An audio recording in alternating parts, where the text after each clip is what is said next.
সালাতের জন্য এসো, নামাজের জন্য এসো, কোরআনের জন্য এসো, আপনাকে প্রতিদিন 5 বার করে ডাকা হয়। আর এই নামাজের এই যে 5 বার আপনাকে ডাকা হচ্ছে, এর সবচেয়ে বড় আপনার হচ্ছে আশেপাশের মানুষ যারা আছে তারা, ঠিক কিনা ভাই?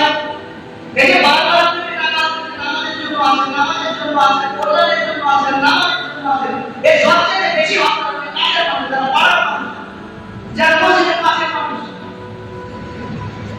যারা আশেপাশের মানুষ, যাদের কাছে আওয়াজ পৌঁছায়, তাদের পিছনে আসতে হবে।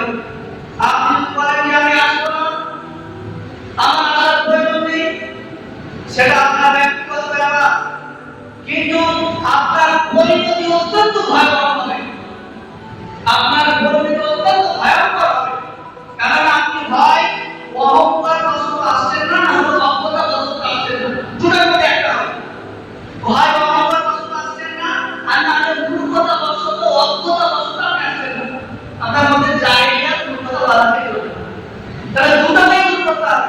মূর্খতা দূর করতে হবে এবং আপনাকে অহংকার দূর করতে হবে। না হলে আপনার চার হাতকে বাঁধা হবে। কে বলতে পারবে?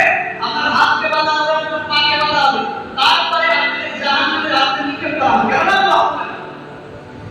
আর আল্লাহ সুবহানাহু ওয়া তাআলা অহংকারকে কোনোদিন পছন্দ করেন না। এজন্য প্রত্যেকটা মুসলমানকে বলছি এবং আশেপাশে যাদেরকে যারা শুনতে পাচ্ছেন তাদেরকে বলছি, পাঁচ ওয়াক্ত সালাত আপনাকে মসজিদে বেপরোয়া আসতে হবে এবং আপনাকে আদায় করতে হবে। আপনারা